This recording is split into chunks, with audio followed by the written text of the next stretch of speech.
Adam friggin' Fantilli, everybody. That's it. That's the cold open. That's what we're talking about on today's Locked On Blue Jackets. It's the Adam Fantilli show.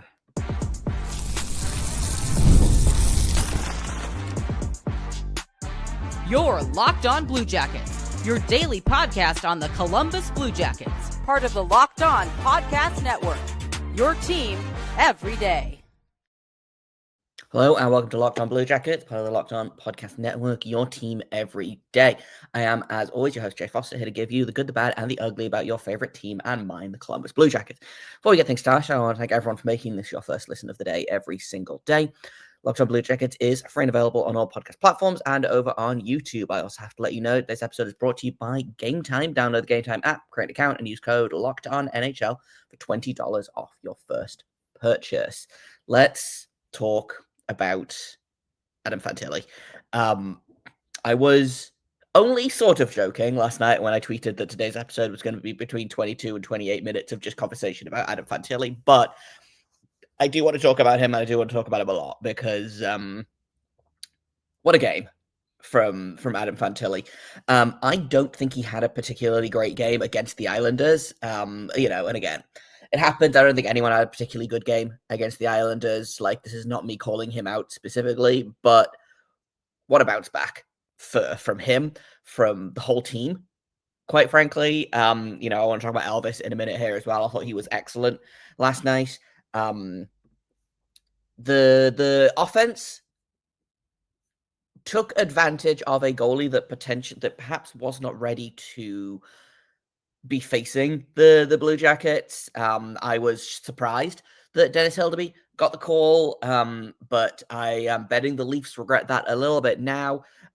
He was, I think, 4 goals on 13 shots or 14 shots maybe. So not a great performance from him, but 2 of those goals, Adam Fantilli, his first career shorthanded goal, which everyone was really, really excited about, came with 5 seconds left in the second power play that the Leafs had, and then scored at even strength. And then I'm officially reconsidering my argument that empty net goals don't count, based on they count when Adam Fantilli scores them. Or they count when it's a hat-trick goal. No, it's a really, really great performance from him. He is, I believe, over a point a game since taking on that 1C role. I'm just going to confirm that with some very quick math. But again, I'm floored by, he looks like a different player, except he doesn't look like a different player. He's doing exactly the same thing that he's been doing all season, but he's getting results with it. And I think this is what it looks like with a with genuine, comparable line mates, and that's no disrespect to, guys like Zach Aston Reese, Kevin LeBanc, James Van Riemsdyk, etc. All great veterans, all doing their part for the team. Great CJ, JVR get another goal last night as well. But if you want Fantilli to succeed, then you put him with guys like Marchenko. You put him with guys like Kent Johnson, for example. And I still don't know what's going to happen when Monahan gets back. Do you put him back between Marchenko and Vronkov and demote Fantilli? Do you shuffle up the lines? I don't know what the answer is here. But what a performance from Adam Fantilli. I also want to pull up the advanced stats as well. While I'm pulling up stats, since Monahan has been out, so Monahan has missed 1, 2, 3, 4, 5, 6. That last night was his 7th game missed, and in that time, Adam Fantilli has 1, 2, 3, 4, 5, 6, 7 points, including 5 goals. So clearly, something is working here. He also had a goal in the 3rd period of the Pittsburgh game where he was elevated to the top line after Monahan left in injury. So technically it's 8 points in 7 and a bit games, but we'll call it 7 points in 7 games just for ease of stat keeping. He is, I believe, about to blow past his numbers from last season. He's hit a career high in goals already. Now, he only played 49 games last season, which, by the way, he still hasn't even played 100 games in this league. So there's so much more to come from this kid, and I'm just really, really excited anytime he takes a step forward like he did last night. Like, that was, I don't know whether it was playing in Toronto that gave him that jump. I don't know whether it was playing in front of, like, apparently everyone he knows. But it was a pretty good showing from Mr. Fantilli.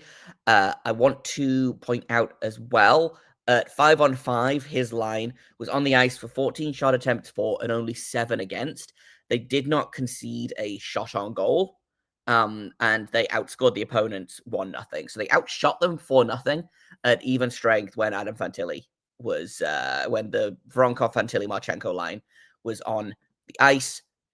When Fantilli himself was on the ice in all situations, the other team outshot the other team 7-3 and outscored them 3-0. At 5-on-5, Adam Fantilli on the ice for 15 shot attempts, 4 and 9 against, which led the whole team, Marchenko and Voronkov, in second and third place, and then after that, Werenski and Fabro. Everyone else had kind of a rougher time of it. Jake Christensen had an especially rough game, but that top line, and I said in yesterday's episode, like, the top line needs to show up in the game, and they sure as heck showed up. 3 goals for Fantilli, an assist for Voronkov, an assist for Marchenko on different Fantilli goals. Werenski added an assist as well. And his, like, the fun thing as well is, like, beyond Fantilli's hat trick, Delbel Ballou's got a goal and an assist. He got an assist on JVR's goal. Everyone else only had 1 point, and I think like 12 different Blue Jackets had points last night. 1, 2, 3, 4, 5, 6, 7, 8, 9, 10. 10 Blue Jackets had points last night. So great scoring by committee, great team performance, especially offensively.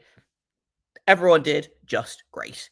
I would have liked to see more shots on goal, but again, they took advantage of a goalie that potentially wasn't ready to be playing them. They have now outscored Toronto, I think, 11-3, I think, so far this season. They have, I think, 1 more game against the Leafs to play. Yeah, that's not until April 5th. But as of right now, they've got a 6-2 win and a 5-1 win under their belt. I believe Elvis was in goal for both of those. So again, another really strong performance by Elvis, who we'll talk about in just a second here. I'm just pulling up. Was he in goal for? Oh no, it was the Tarasov was in goal for the first game. Again, a really strong game by Tarasov. 2 goals on 28 shots. Elvis last night, 1 goal on 30 shots, I believe it was. So if I can flip back. They took a shot away. So 1 goal on 29 shots. So 28 saves last night. A 966 save percentage for Elvis, which is great. He's now on an 893 for the season, easing his way back up to average, which again is where I would like him to be. You know, he gets a rest tonight. I suspect he'll be back for the Kings game on Saturday, which we'll talk about in a little bit here. But I wanted to talk a little bit more about Elvis actually in detail, because he has kind of quietly been heating up recently. So we'll talk about that in just a second here on Locked On Blue Jackets. First, I've got to tell you about FanDuel. From the first whistle to the final drive, FanDuel makes the NFL playoffs even more exciting. Right now, new customers can bet $5 and get $300 in bonus bets if your first $5 bet wins. That's $300 to keep the action going all playoffs long. The FanDuel app is easy to navigate. The variety of bets keeps every game exciting. Plus, when you win, you get paid instantly. There's no waiting around for your winnings. Whether you're betting on your favorite team or just looking to add some extra excitement to the playoffs, FanDuel has you covered. Visit FanDuel.com to join today. Get started with $300 in bonus bets if your first $5 bet wins. Just find the heaviest favorite that you can, put $5 on it, and if it comes through, you get $300 that you can spend on whatever you want. That's FanDuel.com. Make this playoff season unforgettable with FanDuel, an official sportsbook partner of the NFL. Welcome back to Locked On Blue Jackets. I said we were going to talk about Adam Fantilli the entire episode. We're not. I want to talk a little bit about Elvis. And also, we're going to look ahead to tonight's game against Carolina. But Elvis, again, like I said, has very quietly been on a little bit of a heater recently. I know he wasn't great against the Islanders. I'm just, again... Locked On Blue Jackets drinking game. Everybody drink. I closed the tab that I wanted. 3 goals on 25 shots. Not great for Elvis, but he was on a 4-game win streak previous to that. And in his last 6 starts, he's 5-1-0. He's got a .913 save percentage. In his last 11 starts, he is 8-2-1. So the only games that he's lost 2 games so far this year. One was that Islanders game. One was the game against Detroit, which, again, no one did, super great in that. And then you have to go all the way back to December 15th against Carolina for his last regulation loss. So he's doing some pretty good stuff at the minute. Again, he's still a little bit more kind of up and down than I'd like. His last handful of starts. So I've got 966, 880, 947, 935, 870, 879, 808, 914, 923. Sorry to throw a bunch of numbers at you there, but I would love more games with kind of a 900 to 910 save percentage than doing 950 one night and 850 the next night and then 970 and then 830. I would like more consistency in his games, but the Blue Jackets are also winning games where Elvis doesn't, or both goalies actually don't have the best nights. They're not going to live or die by their goaltending. That's not how the team is built. So as long as the team keeps outscoring the goaltending woes, it's going to get interesting, I think. But it's going to be fine. A quick catch up with the standings and what's going on tonight around the league as we pay attention to the wildcard race. Blue Jackets have jumped back into wildcard 1 with 53 points. But hot on their heels, you've got the Ottawa Senators, the Montreal Canadiens, and the Boston Bruins all sitting on 52 points. The Rangers and the Flyers are sitting on 50 points. Pittsburgh at 48, Detroit at 47, New York at the Islanders at 45. And then when you go up, the New Jersey Devils, they won their game last night, so they are up to 60 points. So they are still 7 points ahead of the Blue Jackets for 3rd place, but they've still got 2 games in hand. And the Carolina Hurricanes are 8 points ahead of the Blue Jackets on the same number of games played. So the Blue Jackets have a chance tonight to close that gap and make it so there is only 6 points between the Hurricanes and the Blue Jackets, 5 points between the Devils and the Blue Jackets. But the bad news is tonight is a real game of, we don't want any of these teams to win. So Ottawa and Boston are playing each other. So one of those teams is going to hit 54 points tonight and jump the Blue Jackets if they lose. Montreal is playing Detroit. Philadelphia is playing the Rangers. And then Pittsburgh is in Anaheim tonight. And that's, I think, it for the teams that are in that playoff race. But having basically all 7 of the teams that are directly behind you also in action tonight, with most of them playing each other, is not great. So, the Rangers and the Flyers playing each other, they're on 50 points each. They're going to jump. One of those teams will jump to 52. Ottawa or Boston, one of those teams will jump to 54 if there's a regulation ending there. And then Montreal and Detroit, we could do with Detroit winning that one in regulation as well. They're on 47 points to Montreal's 52. So, again, it's going to be like this for the rest of the season, I feel like, until someone, hopefully us, puts on a bit of a jump of energy. It's just gonna be like this.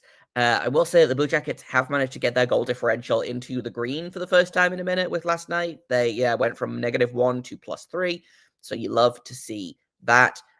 Every team in the race behind them is either at a net zero, like Ottawa, or is in the red. So that's a good sign. And the Blue Jackets are still one of the hotter teams in the NHL right now. They are 7-2-1 in their last 10. So are Montreal. The Edmonton Oilers are 7-3 in their last 10. And I think that's it in terms of teams that are. Washington is on a 5-game winning streak and is 7-0-3 in their last 10 games. So a 10-game point streak for the Capitals right now, including that 5-game winning streak. So, but Blue Jackets are still up there. They're still very much in the running here. A win tonight would be great. You just have to kind of keep your head above water while these like divisional matchups are happening. Like a win last night was super important because it allowed them to gain a little bit of that ground back. If they'd lost last night, then they would have gone right back down to underneath the Bruins. And then with the Senators and the Bruins playing each other tonight, then you'd be 3 points behind them instead of just 1 point behind them, or 1 point in front of them, as you are right now. So again, a win tonight would be great. It'll keep pace with the rest of the division. It'll keep you ahead of the rest of the division. Can they do it? We'll find out. And let's talk about that, actually, because the Blue Jackets are playing the Carolina Hurricanes tonight, which I believe for the second time this season. The first time didn't go so well. Oh, excuse me. It is, in fact, the fourth time this season. So we're done with the season series after tonight. The Blue Jackets are currently up 2-1 in the season series. They won 5-4. I think in overtime, I want to say. They lost 4-1, and then they won 4-3 in the shootout, I believe. I might be mixing up my games here, but last time this season, the Blue Jackets will be facing off against the Carolina Hurricanes, so let's talk about that in just a second here on Locked On Blue Jackets. First, I've got to tell you about Game Time, because I don't know about you, I love live sports. I love last-minute plans. I love to finish work and just be like, hey, maybe I'll go see a hockey game tonight. And Game Time is perfect for that. It shows you great deals with great prices. You can get views from your seat before buying, and it's got all-in pricing, which shows you the total cost up front with no surprise fees at checkout. They've even got a brand new feature, Game Time Picks, which filters out the fluff to only show you incredible deals on great seats, so you don't have to waste time searching through thousands of tickets. And when you're buying Sharks tickets, like I often am, there are a lot of free tickets or available tickets because the team is real bad. So Game Time filters all of those out, only shows me the seats that I want and the prices I want to pay. So no complaints. 10 out of 10 from Game Time for me. Take the guesswork out of buying tickets with Game Time. Download the Game Time app, create an account, and use code LOCKEDONNHL for $20 off your first purchase. Terms apply. Again, create an account and redeem code LOCKEDONNHL for $20 off.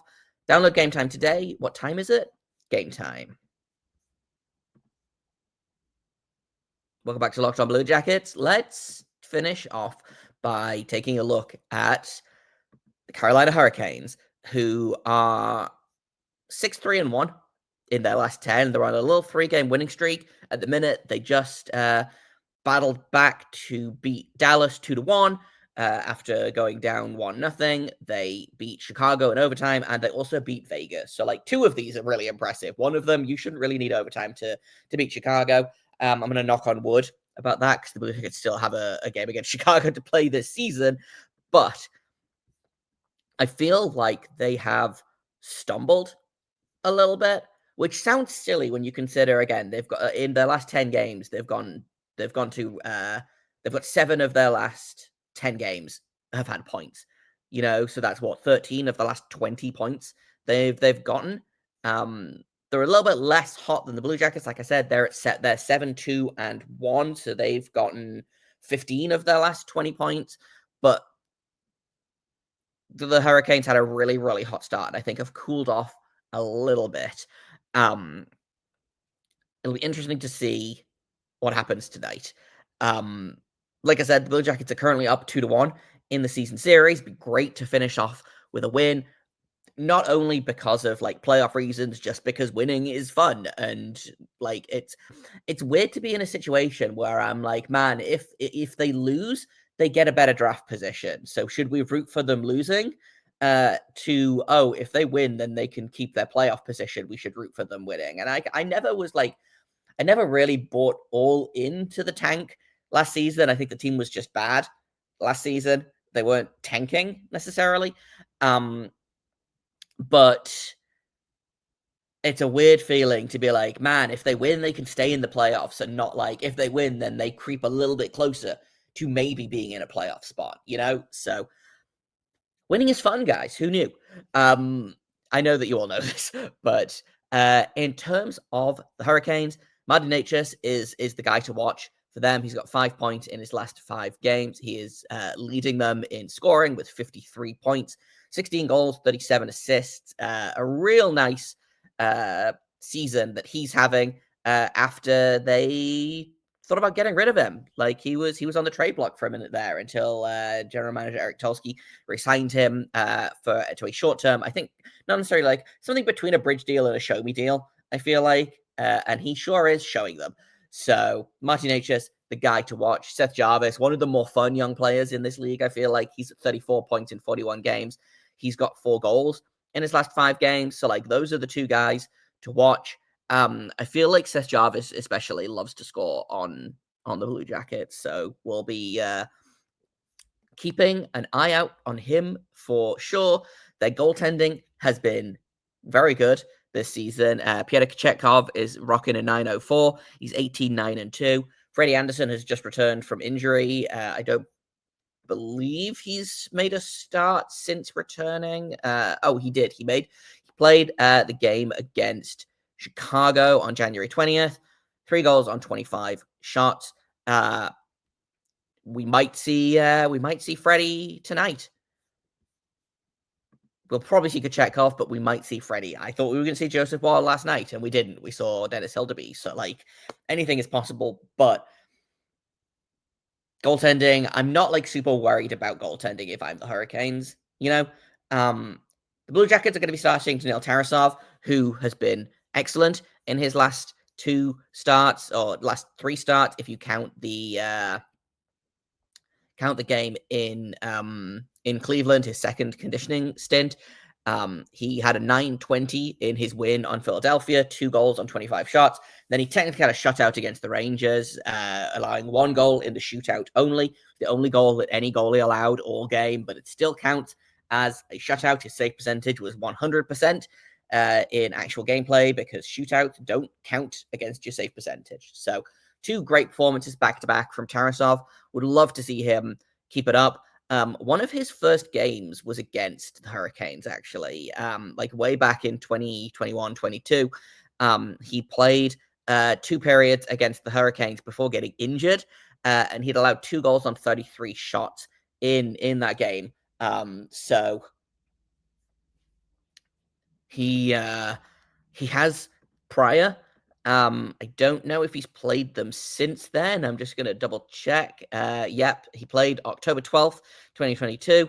4 goals on 43 shots for a 907 in a loss, which sounds about right for that team that year. And then last year, he played, again, a loss on February 29th. 3 goals on 32 shots.